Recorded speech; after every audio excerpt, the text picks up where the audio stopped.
It's the National Day of Trans Visibility. Do you guys know that? I bet you did know that. You probably know it because I mentioned it earlier in the stream, or alternatively because you're a trans person or you're just on Twitter or whatever. So somehow you found out. Great. Okay. I want to talk about that with you for a second. I'm going to white pill all of you. You ready for this? I want to speak from my personal bias, if I may. There is a big difference between being personally comfortable with something and between that and intellectually supporting it, you know? And I support trans people to the fullest possible extent. I really do. I think that's pretty obvious from the content that I do, all the videos, what have you. But initially, when I first supported trans people in this broad ideological sense, you know, because even from the beginning, like the data, the science on this is pretty clear. If you believe in human equality, you should support trans people transitioning. Like that, this is just fact. I was never like a transphobe in this respect. It's just a factual, you know, consideration. But that's not the same as being comfortable with it. Very different things, you know. You ever met like one of those like oh, I'm okay with the gays marrying. I just think it's a little gross type of moms. You know, I don't know. Maybe it's just a thing that I've seen a lot. One of those, you know, that fine line between true acceptance and sort of the impartial distanced recognition. I wasn't really comfortable with transness at first. And by at first, I mean years ago. Years before the channel. Because it was really weird. It is weird. It is strange, you know? Think about life and all of life's challenges. Most of life's challenges are very approachable. Most of life's challenges, if you think about it, graduating, finding a partner, getting a good job, you know, being financially successful, getting a house, being artistically fulfilled, that sort of stuff. These are very relatable experiences. I think fundamentally, if you think about like black liberation, like why do we fight for black people? So black people can enjoy that which we enjoy, you know? So black people can live their lives, decency and peace and security, and enjoy all the freedoms people of all other races can. But what about trans people? Because when I say support trans people, I'm not really saying like support trans people so they can go to the movie theaters or so they can not be harassed in public. There's something more fundamental than that, a recognition in acknowledging trans people that there is something very ephemeral and very uncertain about gender identity and how comfortable you are with your body that a lot of people don't like to recognize. People don't like to think about how tenuous their self-esteem is sometimes, how tied it is to social preconceptions that they have no control over. And I guess I didn't really recognize that early on, so I was uncomfortable with trans people, like in a very broad distance sense. You know, I was never like mean to one in person. And eventually that changed. I actually met trans people. Turns out they're peeps, you know, what are you gonna do?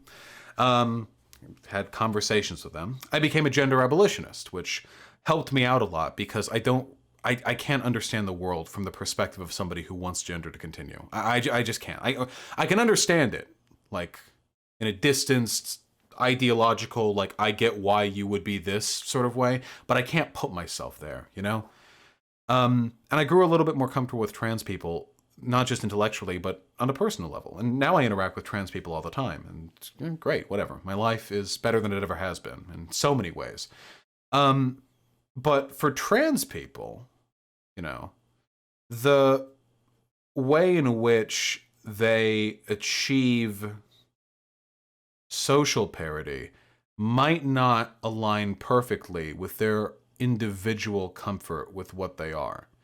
There are a lot of trans people who are deeply insecure about the fact that they are trans people. And I understand it. I mean, God, like what a fucking pain. Now, there are a lot of trans people who are just non-binary or they don't feel like transitioning or anything, but for the sake of simplicity, I want to talk about trans people who are binary and who want to or have transitioned. That's a lot. I mean, I look at my body. Now, most people aren't as sexually dimorphic as me, you know. I'm very large, strong, broad-shouldered, hairy, you know, Deep voice, you know, talking about. So maybe for me, because I feel like farther away from what I can imagine being like a woman, or being a socially accepted woman would be or look like. But that is so like weird. Like what if I realized I was trans one day? Like I'd wake up and it's like, God, man, I got to get started, don't I? You know? The goal ultimately is to recognize that men and women can be whatever they are and look however they are and should be identified and recognized as such. But have you ever seen that meme where it's like the genie? You open up the genie and a guy rubs the genie, or a person who looks like a guy rubs the genie, and the genie comes out and they're like, you have one wish. And the guy says, I wish I was a girl. And the genie poofs them and nothing changes. And the person's like, nothing's changed. And they were like, yeah, that's right. You already were a girl, you know? You know what I'm talking about? I know some of you have seen that meme. And some people, I've seen a lot of trans people complain that meme is fucking stupid because it invalidates the fact that, like, no, trans people don't just want, that trans people don't want just like me to walk up to them and go like, you actually are a girl. You know, they want a much deeper, you know, fundamental, evocation of their identity. Much deeper, a much more fundamental level. Now, of course, ideologically, it's true. You can look like me and be a woman, and be as much of a woman, you know, as an identity as anyone, as my mom. I don't know. That's true. But is that the goal for most trans people? Probably not, no. So with that in mind, and the weird contradiction between knowing you're a slave to socialized gender norms, but also desperately wanting to conform to them, it's been a struggle in feminist circles for literally a century. It can be really difficult, I think, sometimes for trans people to compare and recognize how the broader acceptance of trans people is coming along relative to their personal level of self-acceptance. So I would like to remind you guys of some really cool stuff, if I may, you know? Right now, at this point in history, 2020, March 31st, 3:22 p.m. PST, we are the most trans-positive society has ever been. Don't delude yourself into believing that there were past points in history where the two-spirit thing was this perfectly... No. There have always been tremendous levels of antagonism around nonconformity concerning gender. And even though other societies may have had some people who deviate from our gender binary and they were accepted there were other ways in which people who moved out of gender norms were punished. This has been the case for a very long time, in just about every place you can find people. We, at this point in history, are closer than ever before to genuine trans acceptance and a removal of oppressive gender roles. Seriously. As close as we have ever been. And in the past 20 years, we have gone from trans people being literally non-existent in media. I mean, genuinely non-existent. Like, 20 years ago, like, trans people in media are, like, sometimes M-rated movies, or R-rated movies, M is for games. R-rated movies, you know, it's like there'd be a funny scene where a guy would try to, like, pick up a prostitute, and then a person would lean down with a giant poofy wig and stubble and be like, hey, handsome. That was for about 50 years, that was trans acceptance. That's the whole that was pretty much the extent to which society validated and recognized transgender people. And today, trans people are being brought up in presidential debates. The rights of trans people are a subject of contention amongst people across the country. Now everyone knows what trans people are. A lot of them maybe have bad ideas about it, you know, quite a few of them, in fact, but now we're talking about it. A lot of people think the trans bathroom bill was a step backwards for trans rights, people trying to push to get these people blocked out of bathrooms. That's not the goddamn truth. The fact that they're talking about you means that you have to be recognized now. They wouldn't be... You think back in fucking 1950 they would have talked about fucking up trans people? No, of course they wouldn't have, because back then all the trans folk were so fucking deep in the closet or so socially irrelevant there was no need to put any effort into oppressing them.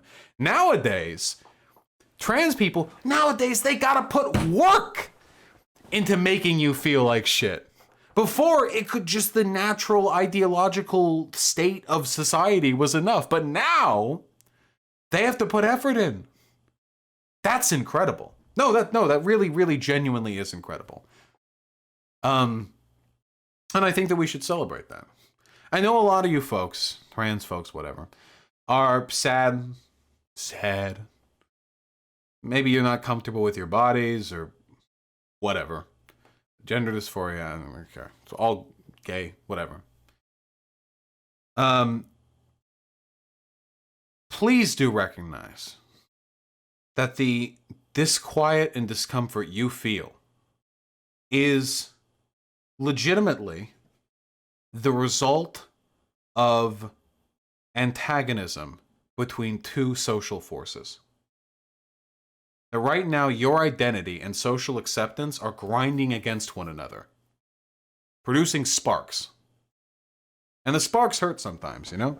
Being in the middle of the dialectical process is a painful experience. But remember, it is the step forward. And prior to that dialectical experience, you weren't even in the fucking discourse. You didn't even fucking exist. And now not only do you exist, but you're national discourse. And I think that's really fucking cool. So please, to those of you who despair, to those of you who are upsetty spaghetti, you know, everyone hates trans people, whatever. There are large and growing pockets of the world, in this country and elsewhere, where life is being made more and more livable for people of all gender identities. And I don't think that's going to change. I really don't. I really do think that's going to stick around. But until we reach some glorious parity where no longer are trans people oppressed or subjected to scrutiny, undue, please do keep a few things in mind, okay? Maybe pull you out of your bubble very, very slightly. If you're trans and you're very, very sad about your body, shut the fuck up. Fucking everyone hates their body, okay? All right, okay? Everyone does, all right? Share the sympathy with others. You're not alone. The experience you feel, the conflict is in many ways something which many other people experience too, albeit for completely different reasons and to different extents. You know? It's the same thing that I say to people who are super duper depressed or whatever, you know? Like maybe the depression they're experiencing is quantifiably like worse or more significant than the depression that other people experience from time to time. But fundamentally, the experiences which lead to those feelings are broadly applicable. That's a bad take. Well, it's a bad take if you think I'm actually telling you to shut up, and it's a perfectly fine take if you just recognize that I'm trying to say there's solidarity in some of the basic experiences that trans people suffer from, and being open about those experiences is important to making things better for everyone. You cannot compare gender dysphoria to body insecurity. Yeah, you can. A lot of trans people need medical intervention to get the body they like, though. All right, wait, hold on. All right. Okay, all right. No, I'll talk with you guys. All right, okay. Yeah, dysphoria is much worse. Yeah, no one's denying that. You literally can't. No, you absolutely can. Because in a sociological sense, dysphoria and body insecurity are usually fundamentally a product of an antagonism between social, usually gender values, and your personal identity. We all have gender, presumably. Yeah, they really took that in the worst way possible? Yeah, I think so. We all presumably, engage with gender as like a social construct, and we all suffer for it in some extent to another. I don't think trans people are this hyper magical group that are mega solely uniquely and all their problems are completely unlike everyone else's problems. I believe, much in the same way, that the problems experienced by black folk and poor folk can be sometimes, expressed through the same language, and all other forms of intersectional discourse I mean, you know why it's called intersectional, right? Because they overlap. Like all other disparate intersectional axes of oppression, I think there are similarities between many of the gender experiences that cisgender people have and what trans people have. This is some woke scoldy shit from chat. The wording sounded harsh. From Vosh? Wait, the wording sounded harsh from me? Yeah, I'm sorry. I thought I had forgotten. My apologies.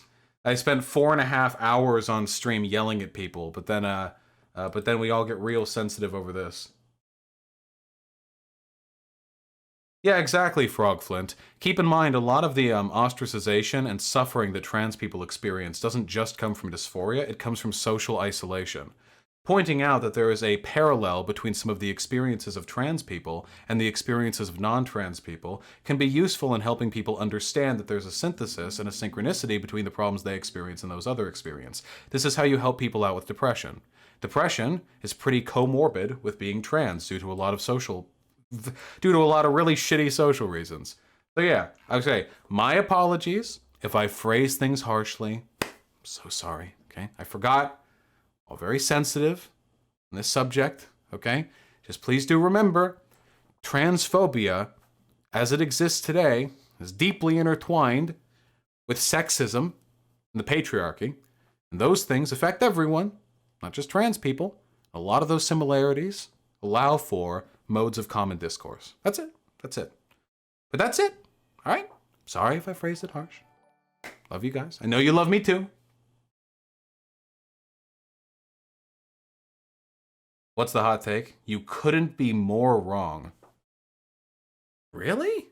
Hammer time?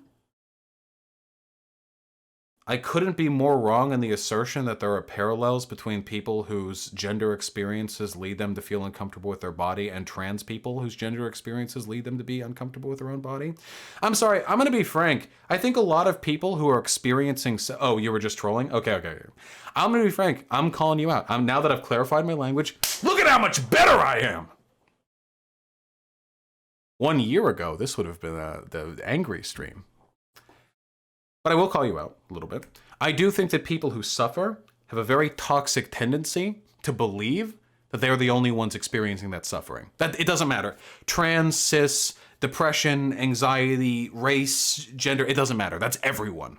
And sometimes when you point out that there is an overlap, there are commonalities, they get offended because, oh no, this is my suffering. You couldn't possibly experience.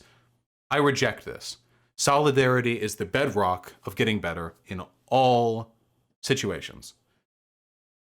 And I don't think that trans people are some extra special, super mega... They have unique problems, there's no denying that, but they are a product of and subject to the same social forces that make and break all of us. So I figure treating them not as some different, distinctive thing, but rather as something with which I can share a tremendous amount of solidarity, probably an effective way of addressing some of their issues. My personal opinion. I'm not a psychologist. Would you agree, though, the sexual dysphoria is really only a thing that trans people experience, though? Okay, for one, maybe yes, but just because trans people have a unique iteration of discomfort with themselves and with social roles and with their mental well-being doesn't mean that they're completely disparate to other things. And also, there are kind of things that are similar to sexual dysmorphia for cisgender people, too. I would argue, for example, that the fact that so many men, cisgender men these days, think their penis is tiny compared to what it should be, and they legitimately despair over having like a 5-incher, even though that's basically average. Or like men who think they have to get like super yoked because the way they look isn't sufficiently masculine. I think that's kind of a sort of, it's not the exact same, but I think there's a pretty strong similarity there. It's kind of similar. I mean, what else would you call you know how incels want to get like the face reconstruction to make their jaw wider? ContraPoints said it best. That's facial masculinization surgery. You remember that ContraPoints video? When incels talk about like pop the cheekbones, make the jaw wider, that's that's, yeah, facial masculinization surgery. Now, it's not exactly the same, of course. Gender dysphoria is a mental illness that makes your ding dong want to be a hoo ha, you know? No, it's very reductive. But gender dysphoria is a mental illness in a way different to the guys. It's literally a mental illness. That's literally what it's called. Being trans isn't a mental illness. Gender dysphoria is a mental illness. The treatment is transitioning. Oh god, I can't. I'm just never gonna talk about trans people. You guys fucking suck. You know that? I was right during the Thought Slime stream. My fucking feed would be so much easier if you guys weren't in it. I'm kidding. I love you guys. Didn't it get removed from the list? I don't think so. No, a different thing. I think like gender identity disorder got removed from the list. Yeah, it was gender identity. No, being trans is definitely mental illness. No. Being trans isn't a mental illness. Being trans is the cure to the mental illness. Gender dysphoria is the mental illness. Or did they change the name? If they change the name, I can read it up. But that's basically the gender identity disorder is still on the list. The diagnosis changed though. Yeah, the difference is you can be trans. Trans is just an identity thing. If you look like me and you say, "Hey, I'm non-binary. Go by they them." That's you being trans. No mental illness there. That's a social thing. The mental illness is when you're like a trans lady and you look down at your enormous throbbing penis and you think like, "Oh my god, that's fucking wrong." Wrong! You know, it's like this deep-seated feeling of discomfort in your, you know, with how your body is, like the sexual characteristics that you have, you know, it feels wrong. It's a very specific thing. But, you know, maybe the origins are a little different. Problems can be a little bit the same. Hey, you know what? Maybe trans dudes and cis dudes who, maybe you both want a bigger dick, you know? Maybe you both struggle a little bit because you've seen all the porn videos and fucking Shane Diesel's got a 14-inch cock that he's using to break the collarbone of the lady he's working over. And the trans dude and the cis dude can look at it and they can be like, "Hey, yeah, I want a big dick. I feel a little bad because I don't have a giant dick, you know? You know what I'm talking about? You know what I'm talking about. Oh, you guys know what I'm talking about.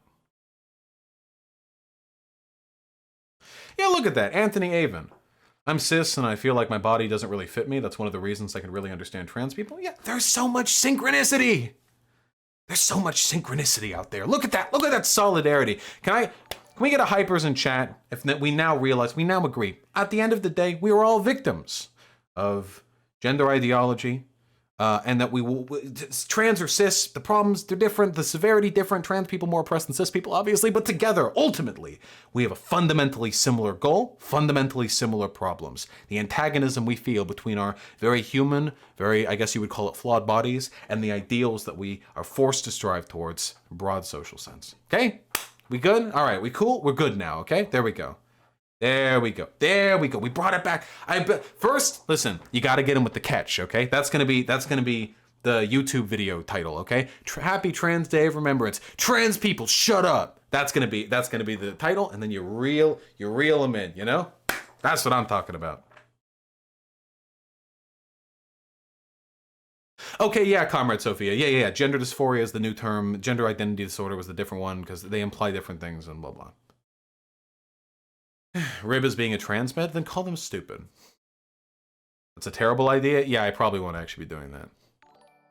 All right, I love you guys. That's the end of the video. I'm ending this YouTube video. I have to be quiet for a brief moment after I end the YouTube video, or I don't.